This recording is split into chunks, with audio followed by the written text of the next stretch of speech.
को नमो बुद्धाय जय भीम। बाबा साहब जैसे महान इस दुनिया में दूसरे नंबर के हुए, पहले तथागत बाबा साहब मान्यवर कांशीराम साहब। बाबा साहब ने जो संकल्प लिया,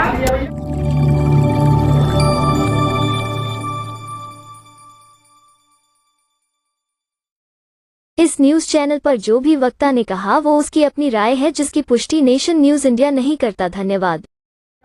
वो जो इस भारत की व्यवस्था थी, वो महिलाओं और यहाँ के जो शूद्र समाज था उसके खिलाफ थी। यहाँ की जो व्यवस्था थी जी, बाबा साहब ने उसको व्यवस्थित करने के लिए बड़ौदा के महाराज का जो कामठी बाग था, वहाँ बाबा साहब ने 10 दिन बिताए और जब 11वें दिन आए तो महाराज गायकवाड़ को उन्होंने अपनी आप बीती बताई। उस परेशानी को सुनकर भी, सुनने के बाद महाराज ने उन्हें अपनी शर्त से मुक्त कर दिया। बाबा साहब बिमले जी, क्या वो गायकवाड़ साहब जो थे, जगरोशनी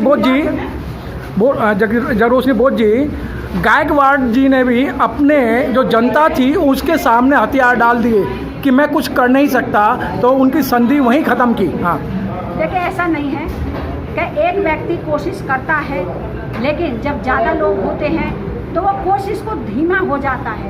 हथियार नहीं डाले थे, लेकिन उस समय एट ए टाइम जो वो समय था, उस समय उनको समझौता करना पड़ा और बाबा साहब को उन्होंने जो उनकी शर्त थी 10 साल नौकरी करने की, उससे उन्हें मुक्त किया। और बाबा साहब ने संकल्प लिया कि ये जितना जो अपमान इस भारत में शोषित वंचितों को का होता है वो बहुत गलत है और मैं ताउम्र जब तक जीऊँगा, मेरी अंतिम सांस रहने तक मैं इस व्यवस्था को दूर करने में और जो ये अमानवीय व्यवस्था है इसको दूर करने में और जो यहाँ व्यवस्था बनाने में जो सभी को अधिकार बराबर के मिल जाए, ऐसा करने में मैं अपना पूरा जीवन लगा दूँगा।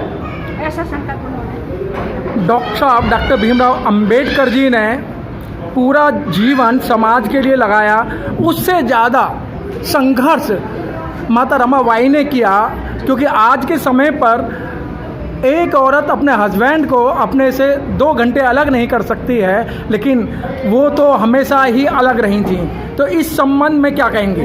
देखिए, माता रमाबाई का त्याग का जो त्याग है वो अमूल्य है, निःशब्द है। जो उन्होंने त्याग और बलिदान हमारे भारत के शोषित और वंचितों को की गुलामी दूर करने के लिए बाबा साहब का साथ दिया। उन्होंने कहा कि आप पढ़ने जाइए, मैं अपने घर का परिवार का लालन पालन स्वयं कमा के कर दूँगी। और उन्होंने बड़ी ही परेशानियों का सामना करना पड़ा। उनकी बेटी भी मर गई बिना इलाज के, लेकिन उन्होंने बाबा साहब को विदेश में पैसे भिजवाए। माता रमाबाई का जो त्याग है हम देखिएगा कितना बाबा साहब का जब इतिहास को खगोला जाता है। अभी जगरोशनी बोध जी जब बाबा साहब का रोल कर रही थी और यहाँ संकल्प दिवस की बात कर रही थी, उनकी आंखों से आंसू टपक रहे थे। उन्हीं की आंखों से नहीं, जब संकल्प बाबा साहब ले रहे थे तो जितने भी श्रोता थे उनकी आंखों में आंसू भर आए थे। तो जगरोशनी बोध जी, जिस समय आप बाबा साहब का रोल अदा कर रही थी, आप हूबहू रो रही थी। एक पात्र अपनी कला दिखाता है, अपनी पात्रता दिखाता है, लेकिन उस समय आपके आंसू टपकने का क्या कारण था?